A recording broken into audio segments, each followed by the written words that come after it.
जय हिंद स्टूडेंट। देखिए, आपके एग्जाम में नियुक्तियों से हर साल क्वेश्चन पूछता है और क्वेश्चन इस प्रकार से पूछता है कि हाल ही में कांग्रेस पार्टी के नए अध्यक्ष कौन बने। जैसे क्वेश्चन पूछ सकता है डीआरडीओ के नए अध्यक्ष कौन है, क्वेश्चन पूछ सकता है कि वर्तमान में 17वीं लोकसभा के अध्यक्ष कौन है, भारत के लेखा नियंत्रक कौन है, भारत के नए चीफ ऑफ डिफेंस कौन है, बीसीसीआई के नए अध्यक्ष कौन है। तो इस प्रकार के क्वेश्चन हर साल पूछे जाते हैं आपके एग्जाम में, इस बार भी पूछे जाने के हाई चांसेस हैं।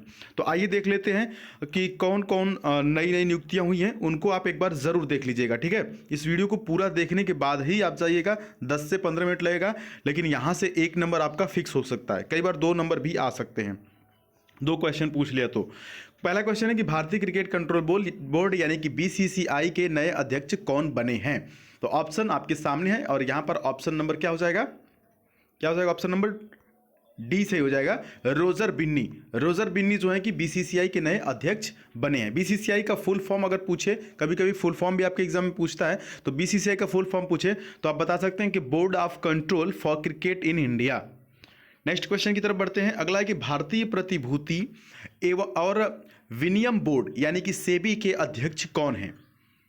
तो यहां पर कौन सा ऑप्शन सही हो जाएगा, आप भी देखते रहिए कि आपको कितना आता है। ठीक है, Madhabi Puri Buch, option number B is right here. Next है कि खादी और ग्रामोद्योग आयोग KVIC के नए CEO कौन बने हैं। ठीक है, ऑप्शंस आपके सामने और यहां पर ऑप्शन नंबर क्या हो जाएगा, सी सही हो जाएगा, विनीत कुमार। नेक्स्ट की तरफ बढ़ते हैं। देखिए यहां पर बी लिखा गया है तो इससे मत समझिएगा, डी ही होता है, सी के बाद डी ही होता है, वो लिखने में गड़बड़ हो गया है। ठीक है, चलिए नेक्स्ट है कि इसरो यानी कि Indian space research organisation, ISRO की फुल फॉर्म पूछे तो ये बता सकते हैं, लिख लीजिए, याद कर लीजिए, इसरो का फुल फॉर्म भी पूछता है। के अध्यक्ष कौन है, तो इसरो के अध्यक्ष जो वर्तमान में है वो कौन है, सोमनाथ। कौन है, एस सोमनाथ। ठीक है, याद रहेगा, एस सोमनाथ। इसका हेडक्वार्टर कहां है, बेंगलुरु है। नेक्स्ट की तरफ बढ़ते हैं। राष्ट्रीय कृषि और ग्रामीण विकास बैंक यानी कि नाबार्ड के नए अध्यक्ष कौन बने हैं। तो नाबार्ड के नए अध्यक्ष जो बने हैं वो है KV शाहजी। कौन है, KV शाहजी। नेक्स्ट है कि तेल एवं प्राकृतिक गैस निगम ONGC के नए अध्यक्ष कौन बने हैं। तो ONGC के नए अध्यक्ष जो बने हैं अरुण कुमार सिंह हैं। कौन है, Arun Kumar Singh. Next question dear student, आप इसका सही आंसर बताइए। Steel authority of India limited यानी कि सेल की पहली महिला अध्यक्ष किसे नियुक्त किया गया है। देखिए पहली है तो पूछ सकता है ना, खास करके महिला भी है, तो यहां पर क्या हो जाएगा, option number C is right here, Soma Mondal. Next question की तरफ रुख करते हैं डियर स्टूडेंट। अगला क्वेश्चन आपके सामने है, भारतीय थल सेना के नए प्रमुख कौन बने हैं। बहुत ज्यादा इंपॉर्टेंट क्वेश्चन है, तो यहां पर हो जाएगा मनोज पांडे। ऑप्शन नंबर क्या हो जाएगा, D is right here, Manoj Pande थल सेना प्रमुख।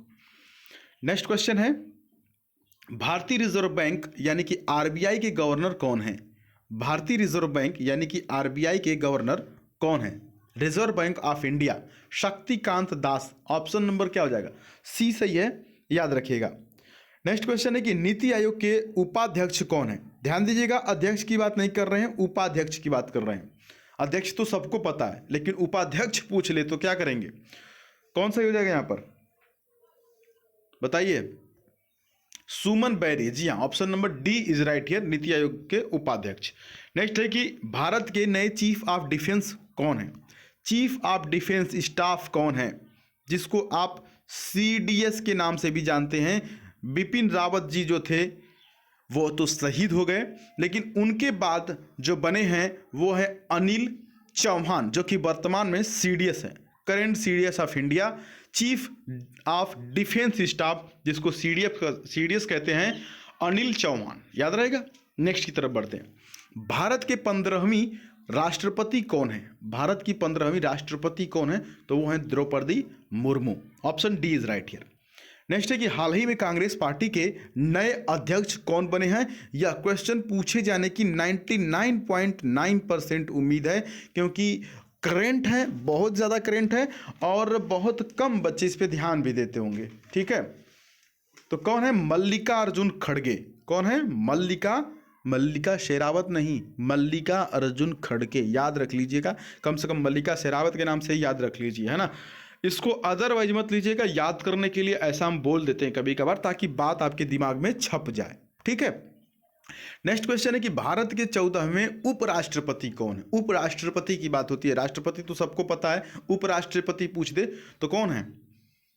Jagdeep Dhankhar, option D is right है, ठीक है। नेक्स्ट क्वेश्चन देखिए, इसमें थोड़ा सा एरर है इस क्वेश्चन में, लिखा हुआ है कि वर्तमान में 17वीं लोकसभा अध्यक्ष कौन है। तो 17वीं नहीं, बात करेंगे 18वीं की, ठीक है। 17वीं जो थी वो तो हट गई हैं, सुमित्रा महाजन 17वीं थी, और जो 18वीं है फिलहाल में करंट में वो है ओम बिरला, ओम बिरला, ठीक है। Option A is right here, Om Birla. ऐसे क्वेश्चन पूछेगा कि वर्तमान में 18वीं लोकसभा के अध्यक्ष कौन है या वर्तमान लोकसभा अध्यक्ष कौन है, तो वो है ओम बिरला, याद रहेगा। चलिए नेक्स्ट की तरफ बढ़ते हैं। नियंत्रक और महालेखा परीक्षक, ये देखिए कानून का ना सबसे बड़ा अधिकारी होता है। कानून का क्या होता है? सबसे बड़ा अधिकारी कौन होता है? कैग जिसको बोलते हैं। इसको कौन नियुक्त करता है? राष्ट्रपति नियुक्त करता है। तो यहां पर क्या हो जाएगा? Option D Girish Chandra Murmu. कौन है? गिरीश चंद्र मुर्मू। यह क्या है? कैग है, CAG of India, CAG। Next है कि भारत के महान्यायवादी कौन है? महान्यायवादी, कानून का ये सबसे बड़ा अधिकारी कह सकते हैं। चलिए बताइए क्या है? ऑप्शन नंबर सी हो जाएगा, आर वेंकटर मणि। नेक्स्ट है कि भारत के लेखा नियंत्रक कौन है? लेखा नियंत्रक, महापरीक्षक अलग है, सिर्फ लेखा नियंत्रक की बात हो रही है यहां पर, तो कौन है? भारती दास है। नेक्स्ट है, अगला क्वेश्चन है कि नीति आयोग के अध्यक्ष कौन है। तो देखिए उपाध्यक्ष हम बता चुके हैं पहले, अब अध्यक्ष की बात हो रही है। तो जो भी नीति आयोग के अध्यक्ष रहेंगे वो वर्तमान में जो प्रधानमंत्री रहते हैं वही नीति आयोग के क्या रहते हैं? अध्यक्ष भी रहते हैं। नीति आयोग, नीति आयोग याद रखिएगा डियर स्टूडेंट, एक मिनट रुक जाइए। नीति आयोग की हम बात कर रहे हैं, किसकी बात कर रहे हैं? नीति, NITI, इसकी फुल फॉर्म क्या होती है नीति की? National institution for transforming India. नीति, इसका गठन पूछता है, ये कब हुआ था? तो 1 जनवरी को हुआ था, 1 जनवरी 2015 को हुआ था नीति आयोग का गठन। 1 जनवरी 2015 को योजना आयोग की जगह नीति आयोग लाया गया था। तो उसके जो वर्तमान में अध्यक्ष हैं वो नरेंद्र मोदी हैं, जो कि वर्तमान में प्रधानमंत्री भी हैं। नेक्स्ट है कि भारत के मुख्य सूचना आयुक्त कौन है? भारत के मुख्य सूचना आयुक्त कौन है? तो ऑप्शन नंबर बी हो जाएगा, यशवर्धन कुमार सिन्हा। नेक्स्ट है कि राज्यसभा के उपसभापति कौन है? राज्यसभा के उपसभापति कौन है? तो यह है हरिवंश नारायण, ठीक है। नेक्स्ट की तरफ बढ़ते हैं। अगला है कि लोकसभा के महासचिव कौन है? बताइएगा, लोकसभा के महासचिव कौन है? उत्पल कुमार सिंह। कौन है? उत्पल कुमार सिंह। अगला है कि 15वें वित्त आयोग के अध्यक्ष कौन है? 15वें वित्त आयोग के अध्यक्ष कौन है? तो वो है NK सिंह। ऑप्शन नंबर क्या हो जाएगा? B is right here, NK Singh. Next question की तरफ बढ़ लेते हैं स्टूडेंट। अगला क्वेश्चन आपके सामने है कि भारत के नए नौसेना प्रमुख कौन है? बताइएगा, भारत के नए नौसेना प्रमुख कौन है? यहां पर ऑप्शन नंबर क्या हो जाएगा? B, R Hari Kumar. Navy के चीफ कौन है? R हरि कुमार। आपको इतना पता होना चाहिए, ठीक है। अच्छा, एक क्वेश्चन हम अभी आपसे पूछते हैं यहाँ पर कि एयरफोर्स के वर्तमान में चीफ कौन है, यानी कि वर्तमान एयर मार्शल कौन है? आप कमेंट बॉक्स में कमेंट करके बताइए। Current air marshal of India, ठीक है, बताइए वर्तमान में कौन है? नेवी का हमने बता दिया, एयरफोर्स उसके बाद आर्मी का बता दिया मनोज पांडे। नेवी का बताया हमने R हरि कुमार, ठीक है ना, ऊपर बताया ना भी R हरि कुमार, ठीक है। और चलिए आप बताइए एयरफोर्स का कमेंट कीजिए। एयर चीफ मार्शल, एयरफोर्स के प्रमुख को बोलते हैं एयर चीफ मार्शल, तो कौन है वर्तमान में? चलिए उम्मीद है कमेंट कर दिए होंगे आप। आइए क्वेश्चन पाते हैं। यूपीएससी के अध्यक्ष कौन है? यूपीएससी के मनोज सोनी, राइट आंसर, ठीक है। चलिए डी सही है। केंद्रीय सतर्कता आयुक्त कौन है? केंद्रीय सतर्कता आयुक्त कौन है? ऑप्शन डी हो जाएगा, सुरेश N पटेल। नेक्स्ट है कि DRDO के अध्यक्ष कौन है? पूछता है आपके एग्जाम में, कई बार पूछा है, DRDO के अध्यक्ष कौन है? बताइए। DRDO, defence research and development organisation. क्या बोले sir? Defence research and development organisation, DRDO। तो समीर V कामत। कौन है? समीर V कामत, ए सही है।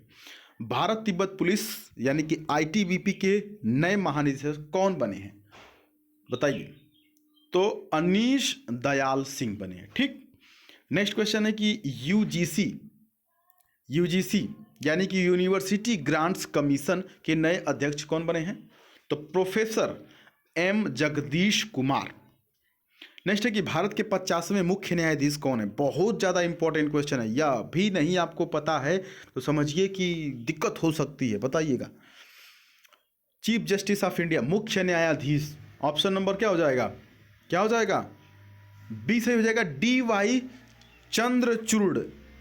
D Y Chandrachud. डी का मतलब धनंजय, वाई का मतलब यशवंत, धनंजय यशवंत चंद्रचूड़ नाम इनका है। नेक्स्ट है, आई थिंक ये लास्ट भी होगा, नीति आयोग के सीईओ, नीति आयोग के सीईओ परमेश्वर अय्यर। कौन हो जाएंगे? परमेश्वर अय्यर। ऑप्शन नंबर क्या सही है? ए सही है, परमेश्वर अय्यर। तो डियर स्टूडेंट, बहुत ज़्यादा मेहनत लगी है इस क्या बोलेंगे इसको, इस PDF को तैयार करने में बहुत ही ज़्यादा मेहनत लगी है, क्योंकि पूरा सेलेक्ट करना पड़ा है। आई थिंक हमको लग रहा है कि लगभग 32 या 33 लिस्ट लोग होंगे या जो कि पूछता है आपके एग्ज़ाम में। वैसे तो बहुत पद हैं भारत में, लेकिन ये 32-33 जो हमने सेलेक्ट किया है ना, बहुत ज़्यादा इंपॉर्टेंट है। लिखवाने को मैं 50, 60 या 100 भी लिस्ट लिखवा सकता था, लेकिन हमने इसको कम से कम में जो ज़्यादा पूछता है वही लिखवाएं, ठीक है। तो इन सब को ना आप लिख लीजिएगा, 10 मिनट तो लगेगा हमको बनाने में, सब करने में, सब रिसर्च करने में ना, मतलब 2-3 घंटा लगा है, ठीक है, आप तक यह चीज़ पहुंचाने में, लेकिन आपको सिर्फ 10-15 मिनट लगेगा। ये सब लिख लीजिए वन लाइनर में लिख लीजिए, ठीक ना, एक लाइनर में लिख लीजिए। मेरी बात मानिए, PDF के चक्कर में मत पड़िए, लिखेंगे तो याद हो जाएगा। ऐसे लिखिए, नीति आयोग के CEO ऐसे लिख करके फिर उसके आगे लिख दीजिए परमेश्वर अय्यर, ठीक है। फिर उसके बाद ये लिख लीजिए भारत के 50वें मुख्य न्यायाधीश या वर्तमान न्यायाधीश, लिख करके ऐसे करके DY चंद्रचूड़ लिख दीजिए, ऐसे करके वन लाइनर में तैयार कर लीजिए। 30 लाइन तो लिखना होगा, 30-32 लाइन लिखना होगा, इतना तो करिए फटाफट। अभी पेन उठाइए और लिख लीजिए, बाद में मत टालिए।